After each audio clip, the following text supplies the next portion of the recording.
Parasti, kad es dodos uz Olimpiskā centra basketbola halli, es eju apmeklēt kādu no basketbola kluba Ventspils spēlēm.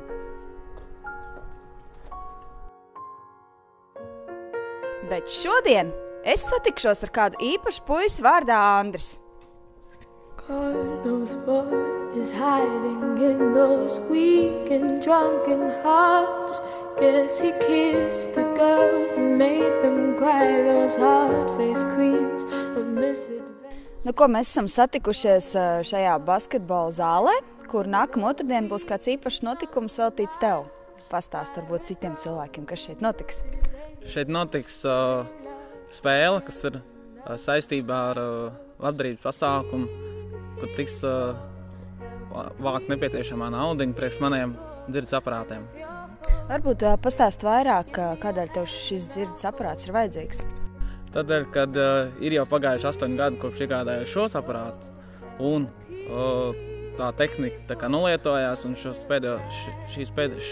gada laikā jau, ir jau tā kā pasliktinājies tas, kad viņš jau tur uzvedās, tā kā vajag, un kā jau tehnika. Kas izraisīja šo nepieciešamību? Kādēļ tev ir problēmas ar dzirdi? Tas sākās 12 gadu vecumā, kad es saslimu ar gripu, un pēcgripas komplikācija tā bija. Un tad es arī samazinājos tā dzirdi gadu laikā, aizvien mazāk, un tad jau iemācījos lasīt no lūpām.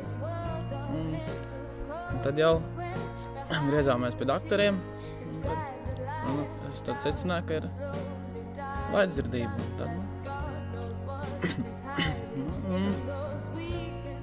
Tad arī iedeva valsts aparāts, un valsts aparāts man nogāja 5 gadus. Šobrīd viņu ieslēgt nevar. Un tad bija šeit rāda brīnumu 8 gadus atpakaļ, un tad veiksmīgi arī saziedoju šiem aparātiņiem naudu. Tad vidēji tas kalpošanas ilgums ir kaut kāda 8 gadi, vai tas, kam mēs ziedosim šoreiz, ir labāks?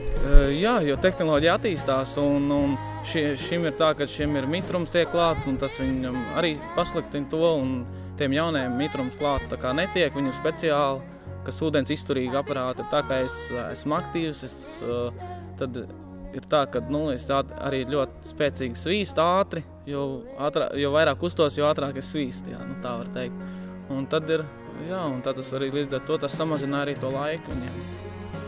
Tu teici, ka tu esi aktīvs. Varbūt pastāst, ko tu dari. Es dzirdēju, ka tu dziedi, tu dejo, ko vēl tu dari? Es arī spēlēju teātri, un es dziedāju, es dziedu gan solo, duetā, korī, un vēl es arī nedaudz rakstu dejoļus arī. Tu vari kaut ko noskaitīt?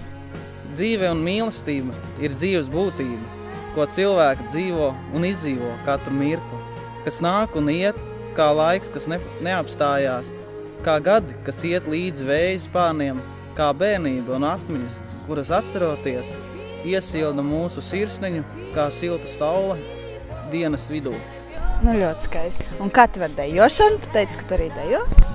Dejās es tikai sāku iet šogad, un mums jau ir uz Ziemassvētkiem arī deja jau, tā kā tehnikumā paredzēt, un tas ir pasākuma laikā. Un arī, tā kā, veicās labi. Bet kā ir, teiksim, ar to dzirdi? Nav problēmas ar ritmu vai kaut kā? Bišķi ir ar to ritmu problēmas, jo, bet ir tā, ka līdz maniem viņš tā kā atnāk tā kā lēnāk, un tad tā kā es viņu izjūtu, tad es viņā eju, bet tikko, ja es esmu kļūdies kādos soļos kaut kur, viņš pagaļ pazūd, man viņš jāķer pa jaunu. Bet kā ir? Tu neesi tieši Ventspilnieks, tu esi nedaudz no rajona. Jā, es esmu no Ugāles pagasta un Ventspils novads, Un kā ir, tad tu arī nebrauc uz basketbola spēlēm, diezgan tālu sanāk, jo tev Cīravā arī skola ir. Jā, protams, un ir tā, ka, it kā dārgs ceļš jau līdz šejienei nav no mājām, bet ir tā, ka ir lauki, ir darbi, un tad, laika ir tā pamaz. Tuvojas Ziemassvētki, un, protams, katrs vēlas kaut ko zem eglītes. Vai šī dāvana, kuras piepildīšanai var palīdzēt arī cilvēki apmeklējot basketbola spēli, ir tā, ko tu vēlēsi šogad zem eglītes? Vai tā var teikt? Jā, tā var teikt, jo ir tā, ka, jo tas viss ātrāk notiekās, jo ātrāk es tieku pie jauniem aparātiem, un tad es zinu, ka man tēt ir jāuztraucas par to, es nezinu, kurā brīdī šie ņems un apstāsies, ja?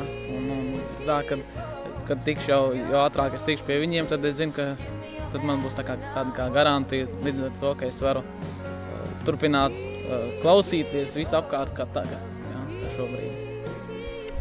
Varbūt aicinājums cilvēkiem, lai otrdien nāk un tā teikt nošauju 2 zaķus ar 1 šāvienu, atbalsta savu komandu un atbalsta arī tevi. Jā, protams. Un nāciet un palīdziet un visiem kopā. Un tad jau arī viss izdosies. Un tad arī smaidīs un būs laimīgs, vai ne? Jā, noteikti. Starp citu, kā tev ar basketbolu? Mums šeit ir basketbola bumba. Varbūt tu man varētu parādīt savus basketbola prasmes. Es esmu mieru? Nedaudz varijām. Ejam. –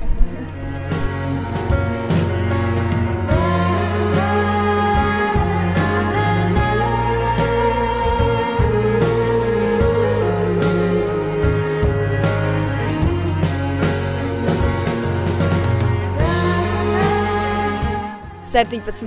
decembrī otrdien Olimpiskā centra Ventspils basketbola hallē. Atbalstīsim basketbola klubu Ventspils un Andri. Spēles sākums 20:00.